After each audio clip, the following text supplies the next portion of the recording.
Hello, Savages. It's me, Miguel Dominguez, the host of the Savages and Scholars.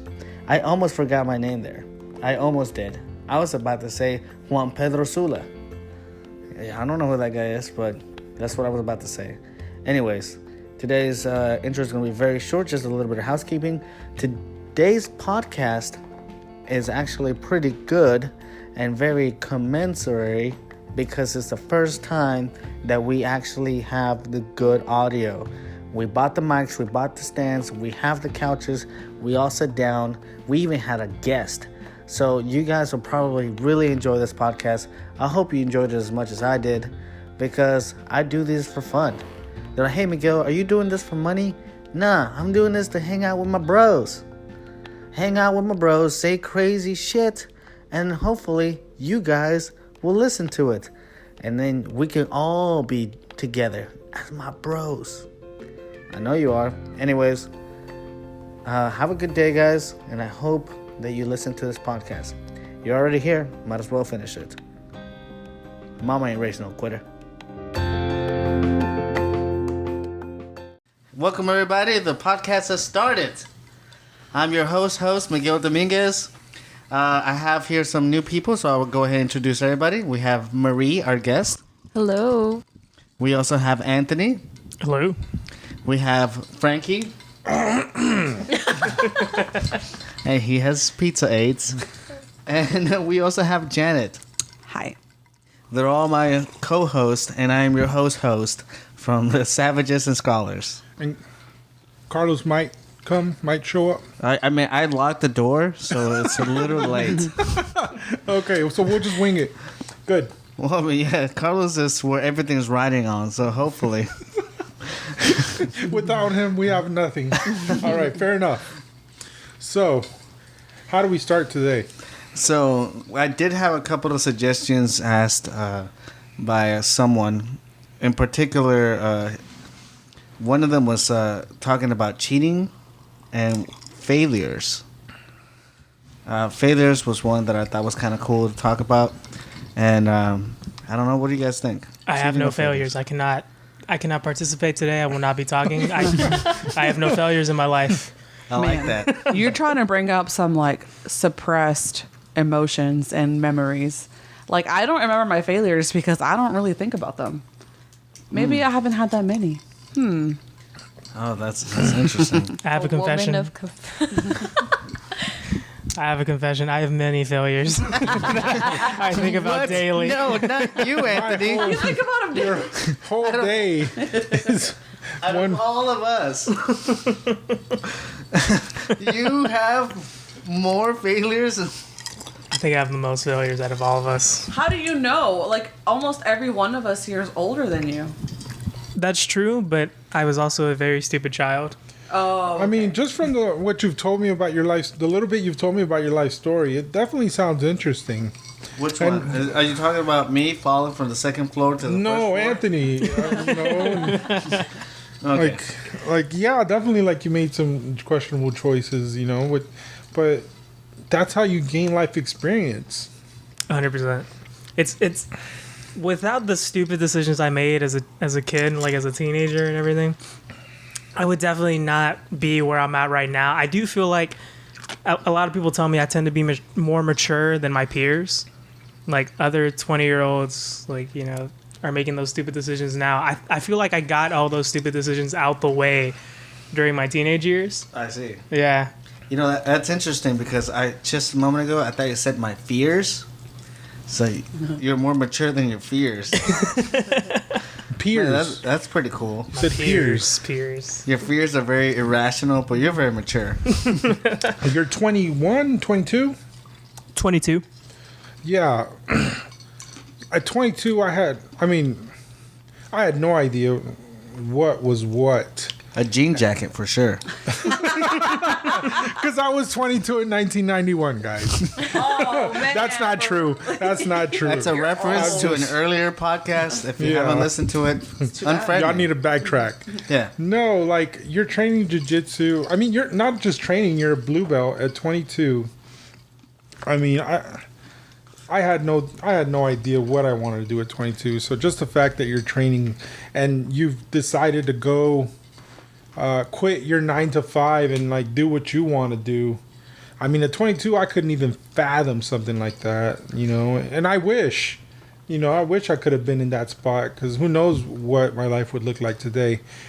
Although I don't really hate my life, but you know, it's just in an Who alternate knows? universe. Yeah, who knows? Yeah, you know. He could be Tony Stark.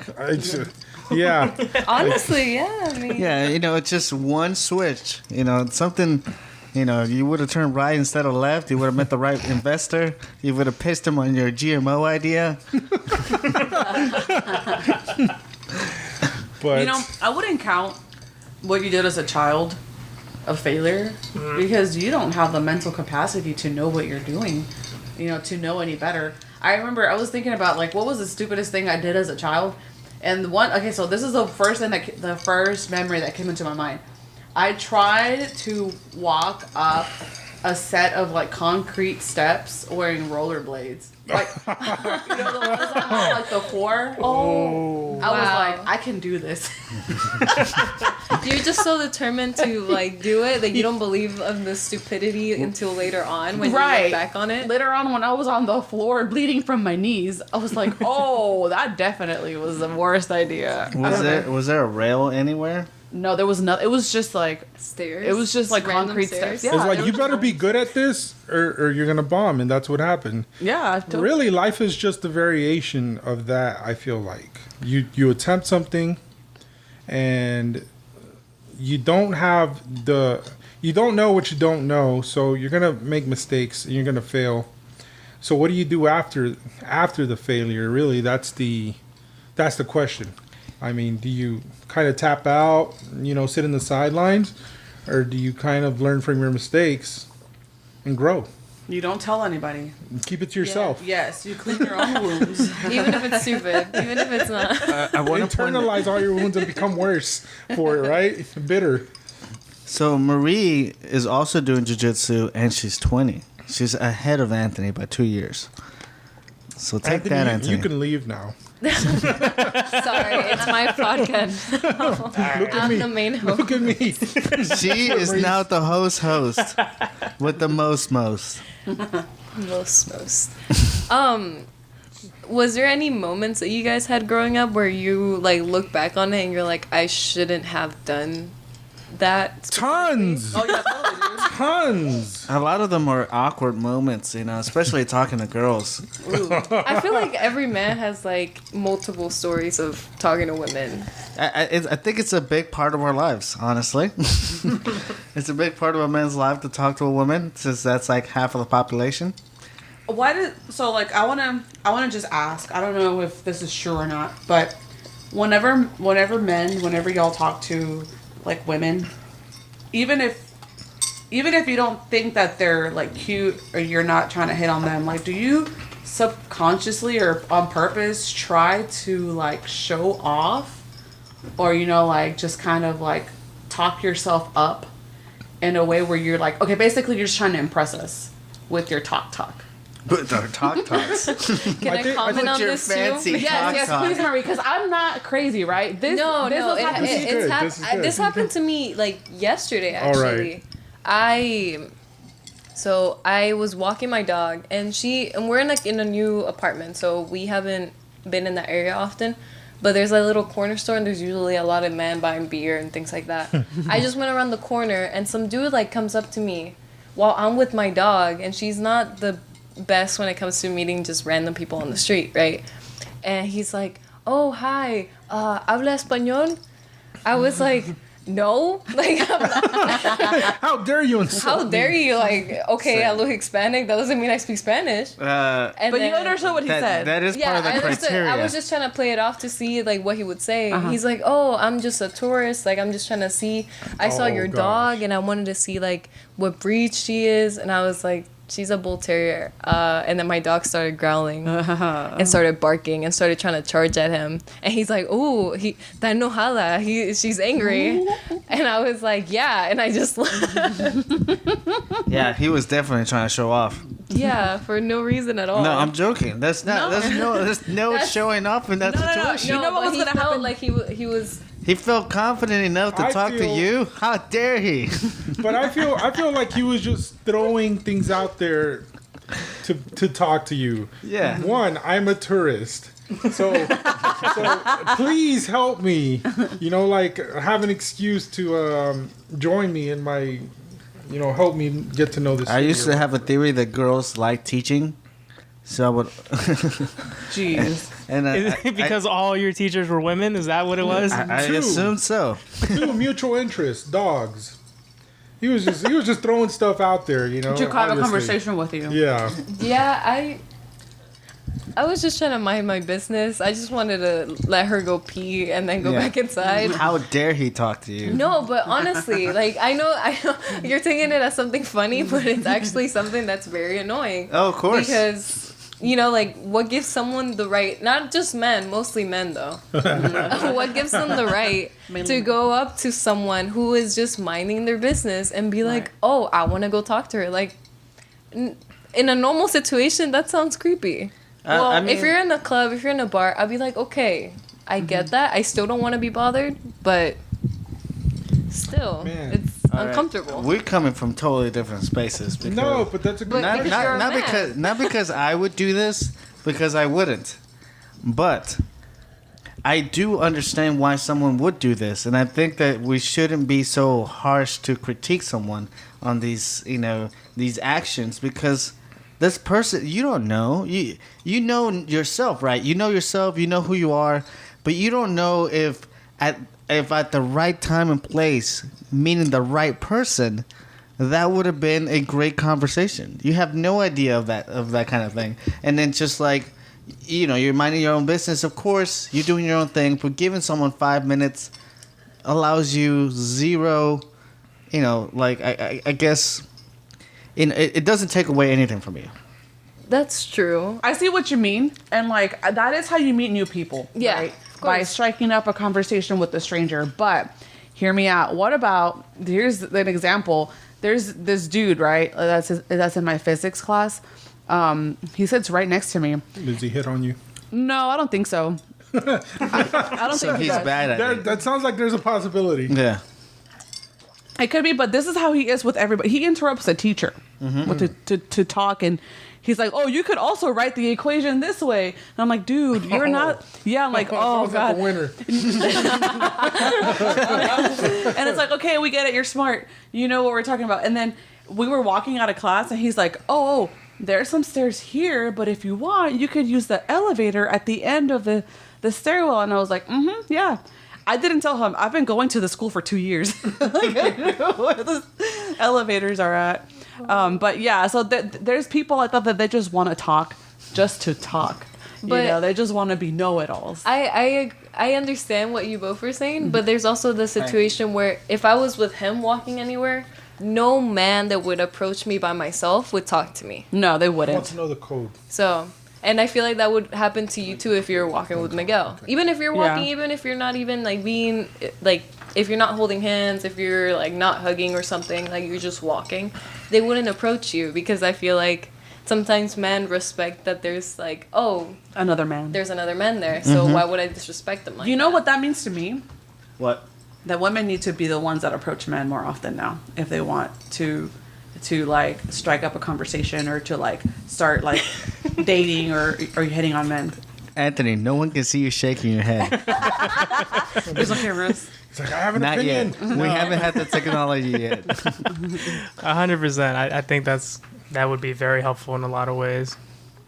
But, I think it's a regional thing because when I was in the Dominican Republic, girls were pretty bold.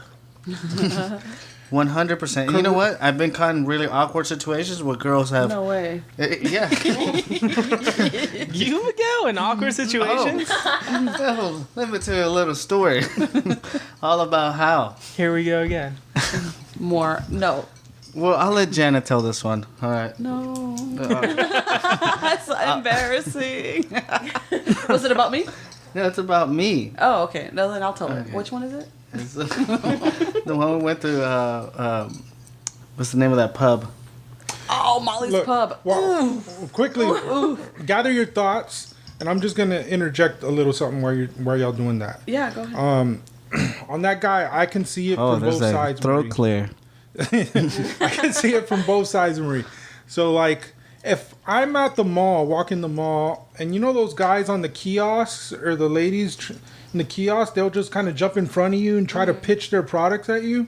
You're not trying to hear that. No. You're trying to go buy the shoes you want to get or whatever you're doing at the mall. You're not trying to buy some useless trinket that they're selling. So on your end, Marie, I get it. You're just walking your dog, minding your own business. You're not trying to hear a pitch, you know. Which when a guy tries to hit on somebody, it's what they're doing. They're selling. They're pitching. Mm-hmm. I totally get that. They gotta shoot And their the shot. time and place, right? Time and place. For I get sure. that on your end. On the other end, this guy, I don't know. He saw you. He's attracted to you. And it's like this saying is really rang true. It's really stuck in my head ever since I heard it. You know, shoot your shot. Okay?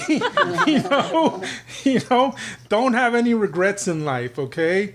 You might fail, but you'll definitely fail if you never try. Definitely. You're definitely the great white buffalo for him. So I see both sides. That guy, the odds were against him because wrong time, wrong place, right?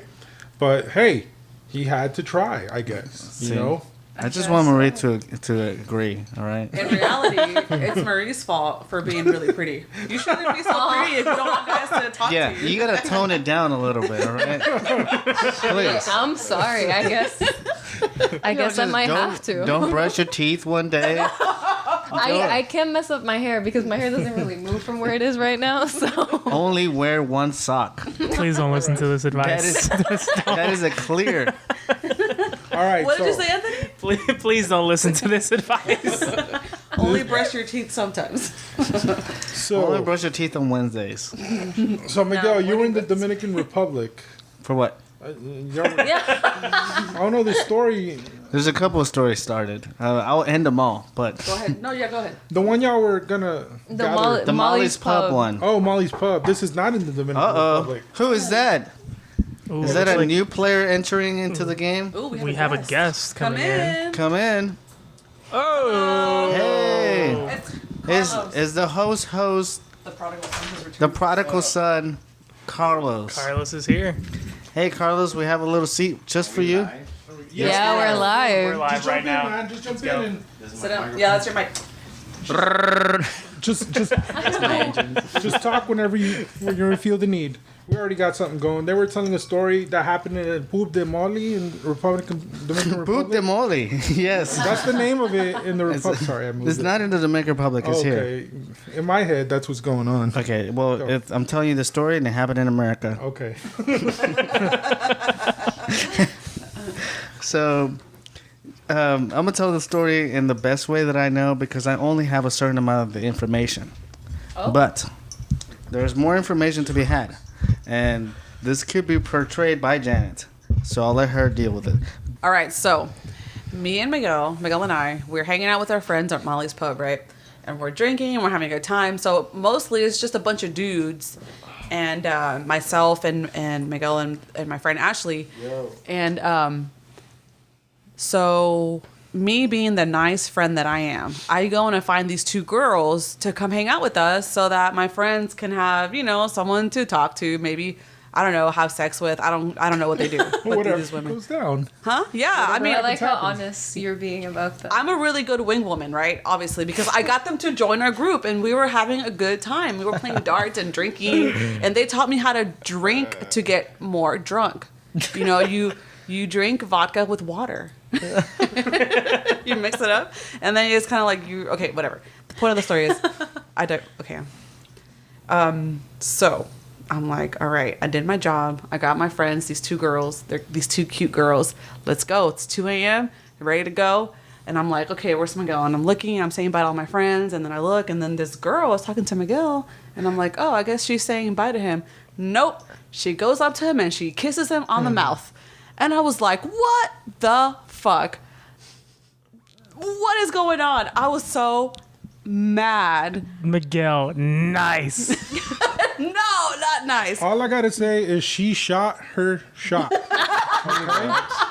I mean, She really did. Pretty Out of much. all the single guys that were there, Miguel was the only one in a relationship. She had the worst She really luck. aimed the right way then. She, I'm like, how can you not tell? I guess you couldn't tell. We were all just hanging out. it's the saying. Like when you're in a relationship, it's like you're a magnet.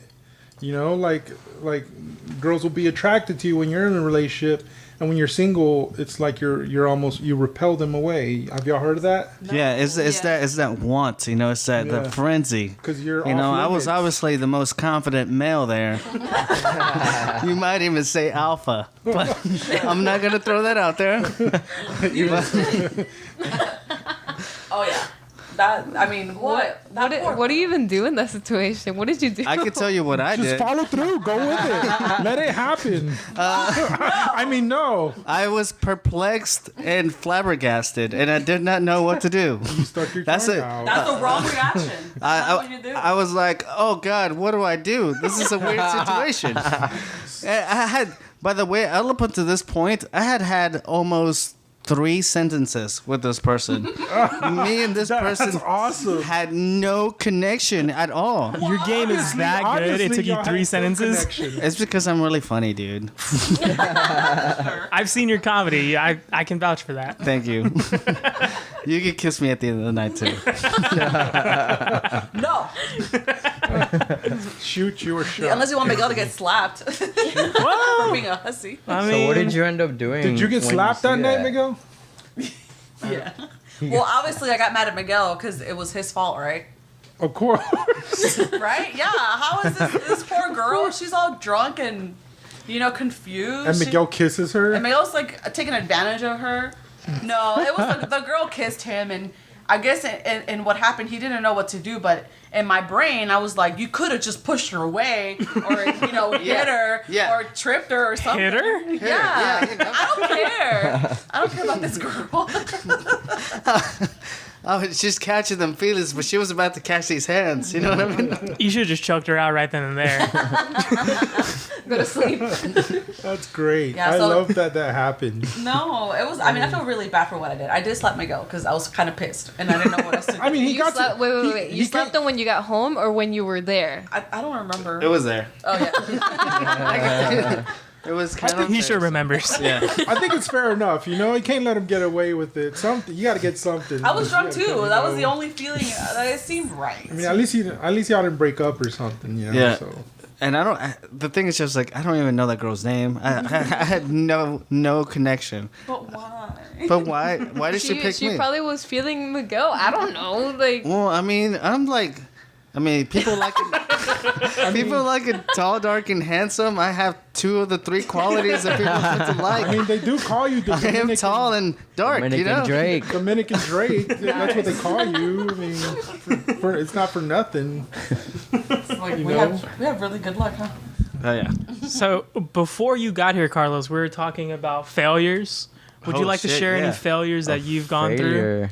Yes. Well, like don't be dramatic though. Like, say something about your childhood or something. Like don't get too deep into it because we're drinking and it's like Don't talk What are about y'all drinking? Margarita. You want one? margaritas. she made margarita. Okay. Thank Good. you. Why not a Four Loko though? Ew. No, that's a little. too That's a much. failure right there. Yeah. That's a failure. Yeah, it's a failure. There you go. So I think one of my failures was when I drank a Four Loko around Frankie. He said I was sloppy drunk. So I don't know what that means because I was enjoying it. I don't think he was though. Can you tell us about that, Frankie? That's an ongoing dispute Carlos and I have where he thinks he's more refined and cultured after he drinks a Four Loko, and I disagree 100%. Any name who you can actually have translate to for crazy. Cuatro crazy. I mean, so that's I don't know, man. That's just an ongoing thing we have.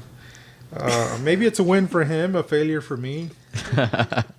But it's all good. Hey, shout out to Four Loko, by the way. Sponsor Maybe us. Sponsor me. Sponsor my me. boy. He competes. No free ads.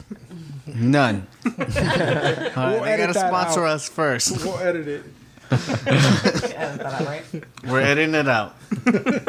It's gonna say tres insane. No, we're talking about how failures they can take us in two different directions. You know, they can when you like one of us was saying they try to go up a stairs in roller skates. They fell down and ate it, blood everywhere, and that's kind of just life. Right. Where you do these things in life and you don't have the experience to know better a lot of time. So when you fail, what do you do from the failure? Do you keep trying, learn from your mistakes, or do you Correct. just kind of quit? Right. You know, so I mean, this goes back to like when you compete, you know, I mean, obviously most of us here compete, and when you lose, you learn, right? You have two Exactly. choices. Yeah, I mean, like, there's this thing that happens whenever you're a kid, and it's that as a kid, you don't really see failure as an actual end all, right? You just like, oh, I just didn't get it right that time, and then you do it again, and then you do it again, and then you end up learning to walk, right? So as an adult, you kind of get afraid, you know, because like there's, you know, the fear of failure is one of the biggest fears that I feel people have, in particular in front of other people. Nobody really wants to fail in front of other people, and I think that should not be a thing. I think that people should remember how they were whenever they were kids and not really care, because it's not really a failure until you give up, right? So It's like, sorry. No, it's go like ahead. when you see, like, let's say you're at a party and there's like a little kid running around and they like end up tripping or hurting themselves. They're always like, don't look at them. Like, just let them be. And they get up and they're fine. Like, I feel like when it comes to competing, if you can keep encouraging that person, even if they lose, even if something happens, even if it's like a small loss, like they lost by like an advantage or something, then you should still praise them in a way where they know that they have to keep going. They know that they have to keep training, keep practicing, keep taking care of themselves to get better. But they don't feel like they have to do it because they're trash, you know? Right. Like you're doing it because you know that it's going to help you in the future and you're going to be better, and people behind you are going to make sure that you feel that way. And that won't be a negative, it won't come out as like a negative connotation to like losing, you know? So, I mean, somebody's got to lose, right? yeah. I mean, Sometimes it's you. Carlos, you run a school and you have a pretty successful kids program there. Like, let's say for example, one of your kids loses. Right. How do you comfort them, or what do you tell them when they lose? Like, what do you have anything you tell them? Or anything? So definitely, you know, when I was starting, it was really hard for me to get my groove, and as far as that goes, as far as watching my kids lose and knowing what to do with that, you know, it's an awkward situation when you start, but as I kept going, you know, some of my kids were losing, some of my kids were winning. You figure out like the right words to use, and I think this is one of the things that I learned from Pablo. Pablo, you can ask him any question and he'll answer it, you know, with the right words. So it's just something you learn over time, and you always got to find a way to make someone feel better, whether, you know, however they lost. So, yeah. So you just found kind of your groove over Yes. time. Do you I feel think like teaching is a groove, and this is one of the things we were talking about with Miguel this morning. Him and I always like to talk about how we teach, you know, and he was talking about getting into his groove. So, getting into a groove, it's very important. okay, nice? Does anybody else like to add on to the failures? Yes. Oh, I'm sorry. I was gonna say that there's nothing to add, but please. Oh, really? That was it. He wrote it with pen and paper and in blood. Oh.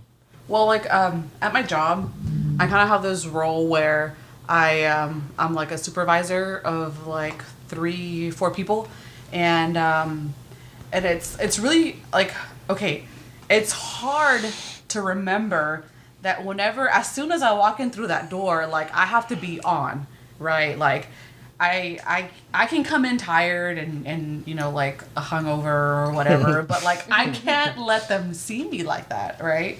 Like that is not a really good example to set to these people that are looking to me for advice, for the answers, for help, for encouragement whenever something doesn't go right. I mean, we help customers. We help like maybe 50 to 200 customers a day. It just depends on what it is, and sometimes those interactions can get kind of ugly, right? Like I know that when I'm a customer, I try to be as polite as I can, and I try to be as understanding as I can. But whenever something wrong happens, like I can get upset and I can get firm and I can say, no, this is not acceptable. But I don't get ugly with people, right? Because that's not fair. You don't get anything done that way.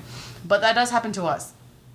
And what I like to say and what I like to do is, you know, this person's, you know, problem is it is a problem that we have to solve, but we don't have to make it our problem, right? Like it doesn't have to affect your life.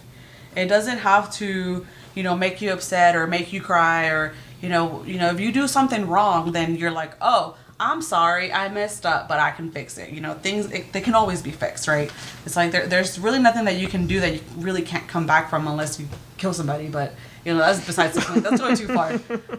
But like I always like to say, you know, this is just like a learning curve, right? Like any little mistake that you make, however bad you feel about it, that's how much more you're going to remember it, and you're not going to make that mistake again. You know, like I know I mess up sometimes and I'm like, whoops, and that's not going to happen again, and it doesn't. Like I try to make sure, because I know how that felt. I know how it feels to drop the ball. I know how it feels to be, you know, vulnerable, and I know how it feels like whenever someone's looking to me for the answer and I'm like, I don't know. And that's not gonna happen again. Like I make sure that I'm on top of it. Like this is the best way for me to learn, is by making those mistakes at first, and then you know you can only go up from there. You know, like you're just learning and you're growing and you're making yourself better in the process, and then you're helping other people too, and then you see those people grow, and then they want to be better. And, you know, and then you see them take initiative and you're like, wow, I didn't even know they had it in them. You know, that they can do all these things. And it kind of makes you happy because you taught them. You know, that's kind of like your little kids right there. You know, they're like growing and then they're teaching other people. I don't know. It's a lot of responsibility, but it is rewarding in its own way. Yeah. Yeah, for sure. I think the gist of that is failure breeds growth. Yeah. Totally. For sure, right? That's a You should not perfect way let to failure say take it. you down, right? Yeah. It's the start of something new. Beautiful. No, I mean that totally translates into jiu-jitsu to make this more about jiu-jitsu. We said to keep it to a minimum of every 3 podcasts. Reach into the hat, Marie. Well, in the topic of failure, how do you guys translate that to how you are creatively? Because we're all, as like individuals, we all do something that doesn't necessarily need to be like a core, like a basic when you're coming, like when you go to school, you know, like you're not taking, people take math, people take reading, people take writing, whatever. But everybody's specifically good at one thing. What do you guys think you're good at specifically? Aside from jiu-jitsu, because in this room, like we have a brown belt, we have 2 purple belts, or 2 brown belts. I'm so sorry. Who's the brown belt? You. I'm the only brown belt. Oh, you're black. Oh my God. I'm so sorry. I was brown for so long. Yeah, no. I forgot. God. Get it Mr. right. Black Belt. I'm sorry, anybody from jiu-jitsu that's listening to this and it's like, wow, Marie does not respect any of them. I do. But do you guys feel like there's something creatively that you guys are really, really good on, or you want to get better in, or just interests you to another extent where you might not necessarily share it with everybody, but you're like, oh, this is something that's like my thing. That's not jiu-jitsu. That's not jiu-jitsu. Yeah. So Everybody in the room turned red. Yeah. Who's gonna start it? Anthony, you start. No, I don't think my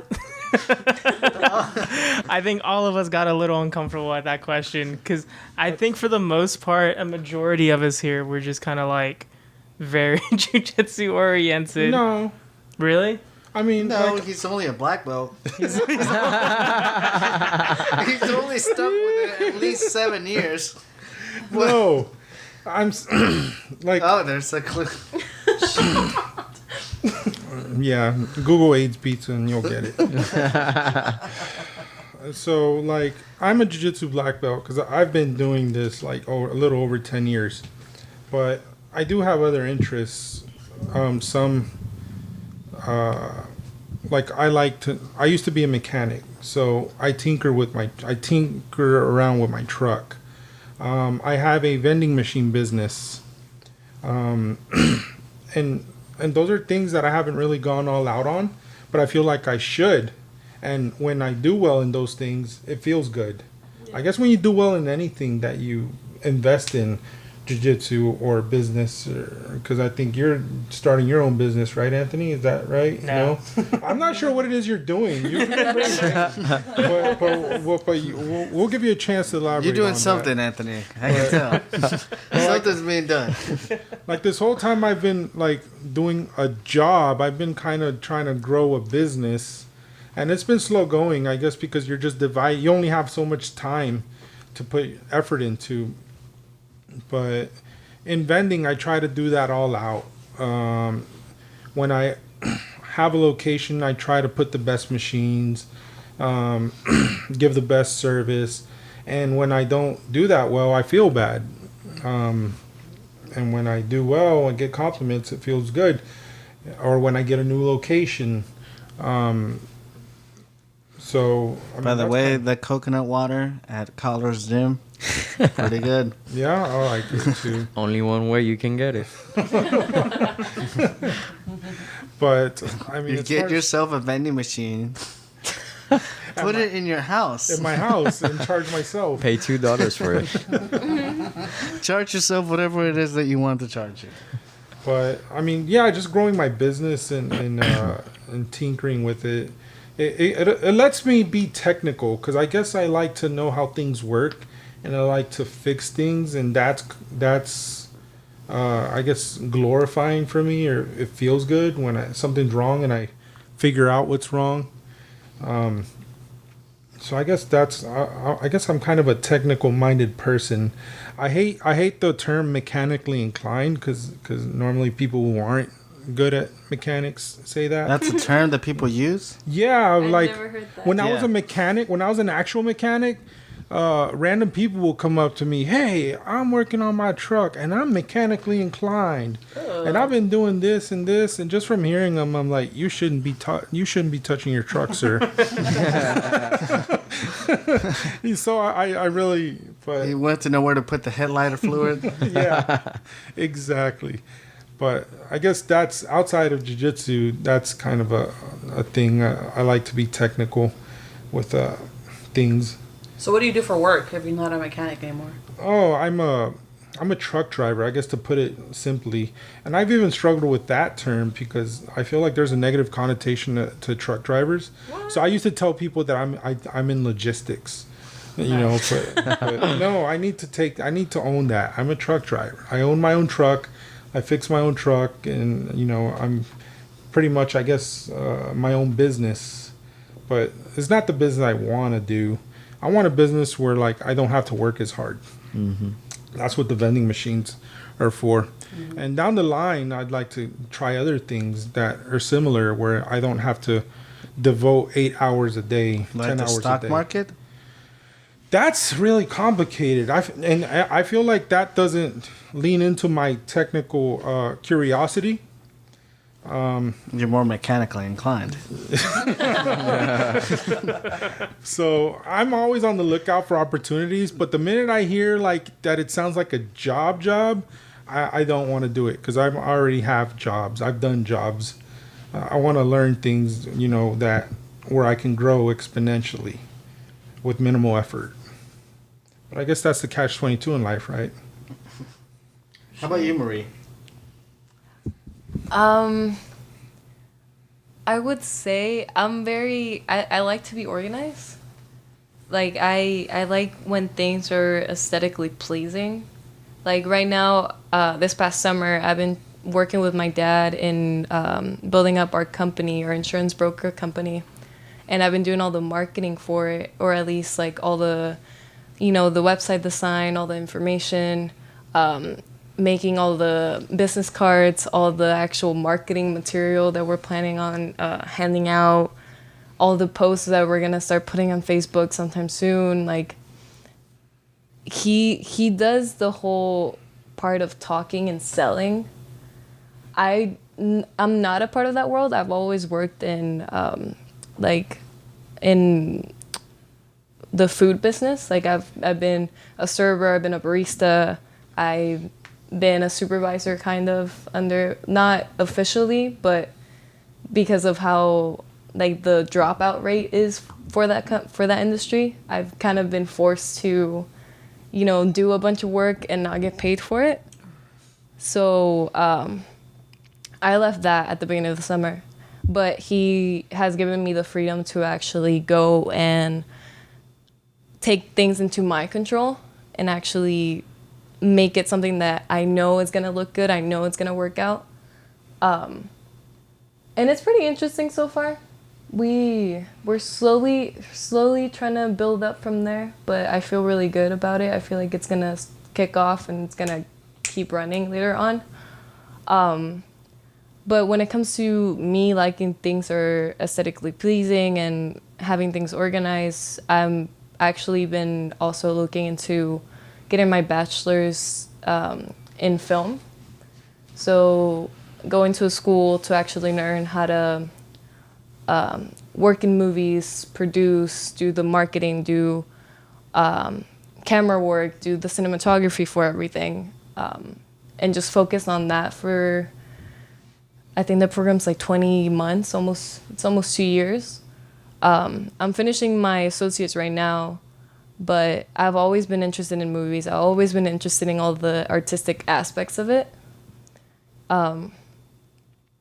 So that's kind of something that I've always liked. If it's visual, I appreciate it. I've never been a numbers person. I don't do algorithm at all. I've been good at writing, but it's never been a focus of mine. I've always liked the bigger picture from what you see, what people are seeing, what they can get from it. So that's kind of what I like to do. And I don't share that with everybody unless they ask me. Would you consider yourself an artist? Yes. Yes. A jiu-jitsu You give artist. off that vibe. I get that artist Yeah. vibe from me. Really?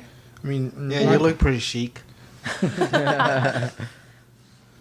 No, I find it kind of embarrassing to an extent because I don't put it out there. Like it's kind of like me and truck driver, right? Like, yeah, it's like even at my age, like if you tell someone my age who, and I went to a prestige high school where there's kids that are literally going to Yale and Harvard and they're friends of mine, right?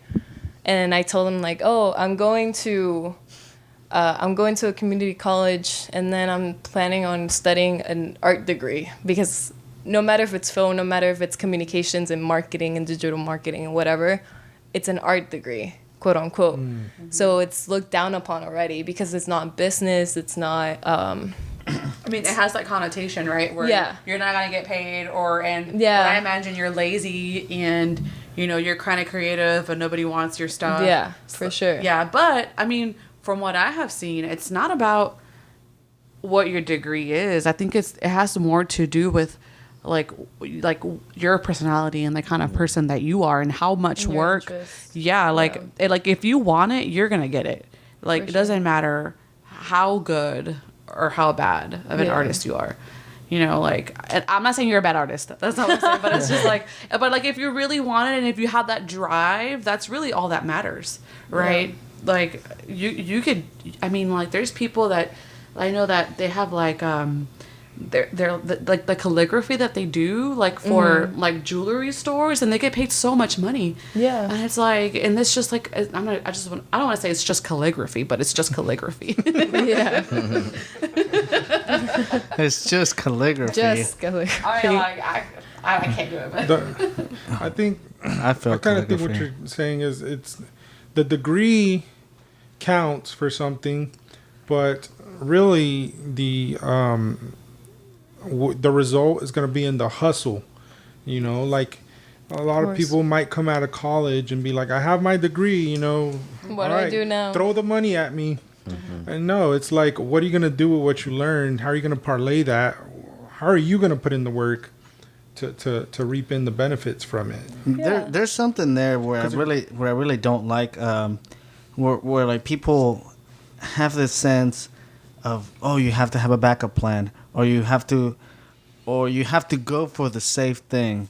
Yeah. And like in America, we're really big into that. And people tell you that we're not, you know, but it's really honed down in that you have to go to college. You have to try to get a good degree so you can get a good job. Like off the bat, it's just a good job that makes you good money and will get you in the door like to anything else. And like it's never been one of my things. I've always done exactly what I wanted to do, and only when I wanted to do it. And I really am not afraid of straight up hitting the wall at 100 miles per hour. Like if I fail and crash and end up underneath the bridge, I will know that those are the actions of me, not the actions of someone that I was pretending to be for someone else. Yeah. And I am okay with that. And I think that a lot of people should be okay with that. It's more onerous to me. I think it's more. I don't know, how would you say honor? Like more Honorable. Honorable. Onerous. Yes. Onerous. Onerous. It's more honorable, right? It's messing up. in my opinion, it's a better life to live the way that you have set it out to do, even if it's not one. Even if you failed your entire life, but if you were doing what you wanted to do at the end of your life, that's a success. I think that's one of my biggest fears before I fully decided that I wanted to do that, was because, I grew up in schools and around people that weren't the best and the most supportive when it came to me being the creative person that I want to be. There's a word for that. It's called artist. Say it. Say it. See, it's so embarrassing to me. No, but you're I right. want you to say it. I'm an artist. There you go. There. Good job. Yes. Yes. No, but just going back to the failure. Like I you always see it as like, oh, I'm gonna go to school and get in a bunch of debt and not do something that I want to do, you know? A lot of people do that, and I decided when I first started college last year, I was just like, I don't want to get stuck in a hole and suffer till I retire, if I retire, you know? Because aside from that, there's so many people that don't even have a retirement plan. But when it comes That's to... a whole nother topic. That's a whole another topic. I just don't want to be unhappy. Or I don't want to be... Yeah, I don't want to be unhappy when it comes to the decisions that I make later on in life. And I know that even if it's an artistic career, and even though there will be debt, which everybody has debt to an extent, and that's fine. Mm-hmm. I just have to go face first. Like, if I mess up and I have to start over, I start over. Yeah. But I just keep doing it without stopping until something good happens. Yes, if you crash and burn and die, but if you were doing what you wanted to do, it's okay. True. I think you should be. I think you should be fine. There's a Friedrich Nietzsche wrote this book called "Thus Speaks Zarathustra," and you love that book? Yeah, no, not really. I was about to never say. heard of it. I just like to sound relevant. Keep going. It's only like 100 years old. But in the book, right? It's written like in a gospel format, so like whenever you're reading it, it's kind of like in the proverb form. There's this guy, main character Zarathustra, that kind of gets enlightenment. So he goes down to the town and talks to the people, and as he's going down to the town, he's trying to, that's where you hear like the God is dead, quote, which people misquote on a regular basis, but that's a different story.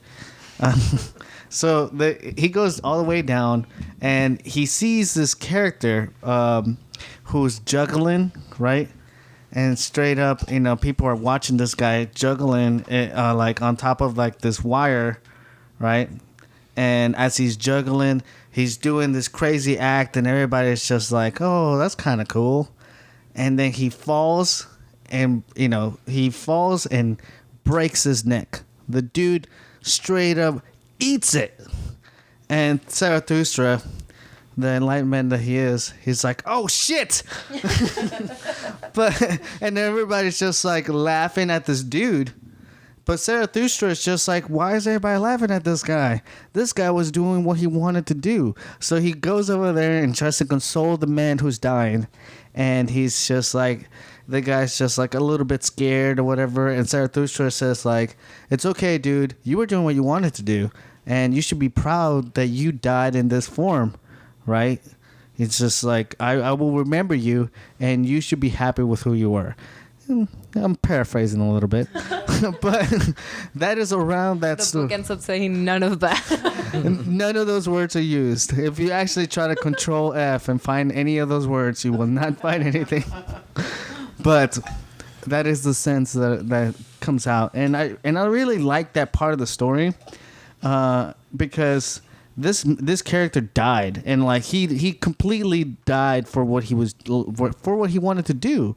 And like I feel that's kind of like, it's kind of good. I don't consider that man a failure. I consider that man a success because he was doing what he wanted to do all the way to the end. And I feel like that's an important thing to think about whenever you're making these type of choices, especially whenever there's other people telling you what to do. Like, nah, I got this. You know what I mean? I got a question, guys. So what do y'all say to those people who are scared of failure? What do y'all say to them? What advice could you give them? Frankie? Shoot your shot. Yes. No. So the majority of people, I think a lot of people in this room are unique. Like, Marie, you want to be what you want to do. An artist or whatever it is you end up calling it. Rapper. Okay. That's admirable. That's respectful. Carlos, he started his own school. He has no plan B that I know of, and y'all were mentioning plan Bs. And I've heard it said before, when you do something, go all out on it. Don't have a backup plan. Yeah. Because that's what you're going to fall on when things get tough, and I started with Carlos when he decided to open up his own school, and I saw it start from its small beginnings, and now it's turned into something. But that's because he was all in on it, just all in. And at a young age, he had that direction to decide, this is what I'm doing, all out. The thing is, not most people have that direction in life. For whatever reason, we're conditioned to think to get a degree in business or something practical. Correct. Go work at the refineries or the oil field, and not knocking that. If you don't have direction, at least you're being productive. You're providing for yourself, your family. I mean, that's respectable enough. So, but the people who decide sooner or later that I want to do my own thing, I think that's really admirable, because there's no comfort, there's no security in that. And so it takes courage to do that. And I might fail, but I'm going to keep going. So to somebody who's scared of failure, it's not so simple as like giving them just a simple phrase like shoot your shot, because it's a lifestyle, it's a mentality. You're gonna fail You can't be scared of it. It's gonna suck sometimes, and you just got to keep going. When you were 20, when somebody's 20, they decided to go work in the oil field or a refinery. It's not glamorous or it's not exciting, but it's a solid, it's a stable income. But maybe they're not happy. At any point, you have the power to change your direction. Yeah. That's the thing about it. You don't have to be miserable about your life, but people don't know that, or I don't know, they don't have the people around them to tell them that, you know. So I think that's where life gets hard and people are miserable. And you see it all the time. They end up getting divorced. They're just not happy. Abusing substances like alcohol or other things. So it's really cool when you meet people who just say, I'm going to do my own thing, or I'm going to do something different. And so I think a lot of people you meet like that because you're living your normal life and you decide, just for example, hey, I'm going to train jiu-jitsu, you know. Hey, full circle. There it goes again. Full circle. So you meet all these people who kind of have this similar life where they've might have chosen a safe path, a sure thing, but they're not happy, so they decided to do something different. So, and I think that's just the cool thing, that you're able to sync up in that environment and meet like-minded people who are after a goal that's similar but different. Yeah, it's easy to settle. I'm sorry.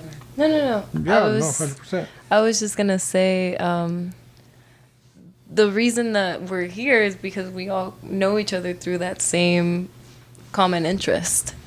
So the fact that taking a chance to go into the sport, something that's like not mildly, but it's very dangerous, honestly. Not everybody like hears about it and they're like, oh, you do jiu-jitsu, ooh, like, okay. it's kind of cool because you meet really great people through it.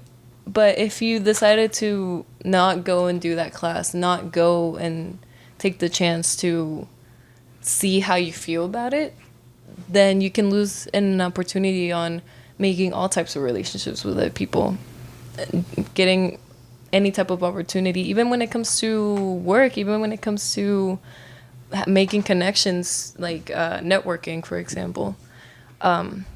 What do you think, Anthony?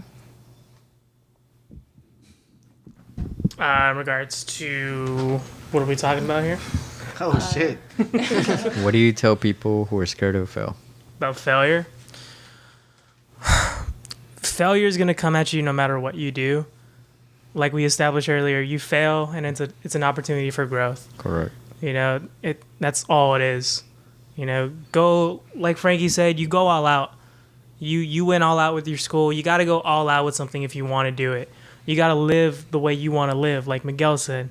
And you got to do that by going all out. You're going to fail. You're going to learn from that. You're going to grow. And that's fine. That's a part of life. You know, go all out. Don't have a plan B, because a plan B is just basically your first excuse. Like Frankie said, like, that's where you're going to fall back on when times get tough. Yeah. You're like, all right, this is hard right now. I got this other thing on the back burner. I'm going to go to that. And then you stop. You lift your foot off the gas and you stop going all out. And that's when things start to derail, and that's when things start to go awry, and then you get lost, you know? So, like,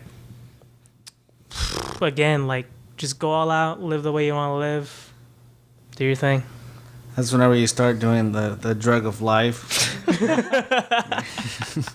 You know, you're having like weird conversations in the elevator. It's Tuesday. Almost Friday. Oh, those type of conversations, those are the worst. Those like, oh, Jesus. I have another thing to say about failure. Go ahead. Oh, shit, Janet. Do it. Man, because like, well, like I used to have like this immense fear of public speaking. I would not go to school if it meant, like, if I had a presentation, I wouldn't go to school. Like, I would just skip. I wouldn't skip. I would just stay home. And like, And I What is that called? no, it's not skipping. No, I had an excuse. My mom would enable this behavior. I'd be like, I don't want to go to school. She's like, okay, just stay home. I'm like, okay, cool. And then she would just write her note saying I was sick. Like, yeah, it worked every single time. All right, I want to point out that all of those had the signs of actually skipping. Well, I never actually skipped class. Like, when I would go to school, I would go to class. You know what I mean? Okay, whatever. Maybe it is skipping. I'm noticing a common theme here. Like, we just don't want to call things for what they are, you know? Okay, yeah, so I would skip class. Myself included. Ray doesn't want to be a truck driver. Ray doesn't want to be an artist. You don't want to say you're skipping class. We're all hiding from the truth. I mean, like, you know, it's scary. There's a lot of scary things that people don't want to do because they're fucking scary. I don't like going into haunted houses. You know, I don't like doing things that scare me because it's not fun. It's not fun. But like, I think that's where the fear, you know, the fear of failure, you know, it's like, it's just like, you're like, oh, what if this happens? Oh my gosh, no. And then this could happen. And then there's other people there enabling you to, no, Janet, what if you get hurt? Or what if it doesn't work? You know, what if, you know, it's like, and then it's just like a cycle and like it never ends. Like it just, the fear feeds itself and it just keeps going. You're like, yeah, I'm just not going to go with it. Well, I can relate on haunted houses. Like, why am I gonna pay you to scare me? Yeah. I mean, it's just like going to watch a movie, like a scary movie. No? I mean, scary movie is fun. It's a story. You know, I'm a very scared person in terms of like scary movies. I don't like them. I don't Same like here. haunted houses. I don't like any of how much do those things cost nowadays? Haunted houses? I don't know because I've never been. 15? No, they're quite a bit more. They're like $56. Forget that. Yeah. So you could scare me? Yeah, just I could go back to my just go check your childhood neighborhood mailbox. Just go or check. something, you know, for free and risk my life. All right. Take a look at your bills for a second. Your student loans, you're like, oh shit. That's real scary stories. All right, so anyways, does anybody have any closing thoughts on this? This is a pretty good Here. Damn it. Shoot your shot. I like it. Let's Shoot your do shot, one everybody. more because I feel like it's been there forever. Let's do one more before we close. All right, let's do short people. What? All right. Yeah, the list, the first thing on the list is short people. And Marie, it's really, really caught on with her. I'm average size, so I don't know what you want me to say. I want to point out that Miguel is short. And that people like to make fun of me for dating a short man. And My heart is tall. right. Sure. Yes, it is. And what I like to say is, it's like he's like perfect because we see eye to eye. Damn. All right, here's how I look at it. Right. First of all, there's actually a couple of ways. Me being taller would just make it harder on everybody else. It really would. It really would. Like, I am already pretty funny. I'm already pretty good looking. I mean, can you imagine me being like 6 feet tall and all those? The world would not be able to handle tall Miguel. We wouldn't be I able don't to. think so. I think I would be a supervillain of some sort. I don't think I would like you if you were taller. I don't think I would like you either, Jack. I would be dating some model. You know? Yeah, Would Miguel be like arrogant if he was like 6 feet or For 6'2"? sure. He's arrogant at like 4'2". He's of course he's arrogant. Okay, I'm gonna throw this out there. I feel like I would play the humble card a lot more though. I would be like, "What? I'm good? Nah." you mean how Steve Rogers played the humble card when he didn't pick up Mohilnor, but then when it came time to use it, you did. dude, that was so cool. Yes. But anywho, that's why Endgame's pretty great. But Also, I mean, being short. I mean, what's the problem with being short in general? Like, I'm like more efficient. But I sense a tone of... I'm more space efficient for sure. I mean, look at all it takes to make you, Frankie. It's a lot. Energy to There's a move lot all this going on in around. there, right? Yeah. When I get tired, I get tired. I'm just saying that a bigger person has a lot more to deal with. Like, I have a lot less, right? I'm just more efficient in almost every way. I'm just a machine. I'll say this much. Back like 1,500 years ago when life was harder, people were smaller. So I guess there's an argument there for efficiency, But I'll say this much. I've noticed that short people... I've heard the Napoleon complex. Never heard of it. That sounds like a lie. That sounds like you're lying. I've noticed that some short people will be more aggressive, more assertive, more ready to confront. Like a chihuahua. I guess you will. They're Right? But Miguel's the whole complete opposite of that. He's No, not Miguel's that. likable. Yeah. He's not a chihuahua. He's More like... of a jaguar. He's a Yorkie. He's a jaguar. I was gonna say he's like Carlos's pet dog that he shows off to me. Sugar. Shout out to Sugar. Yeah, that I don't like, but What kind of dog is he? What is it, Frankie? a Yorkie or something. Shih I don't- Tzu something. Not a real dog. It's not a real dog. It's a rodent. He's always hating on my dog, by the way. But you're a human, Miguel. You're complete. Okay, don't let my Almost. hatred for for Carlos. It's the same, man. You give me 11 more inches, I would be king. Conqueror of all. Or maybe I'm almost that now. And it's just... Or maybe because you had that extra height, you wouldn't have everything that you've gained now because of trying to make up for the lack of height.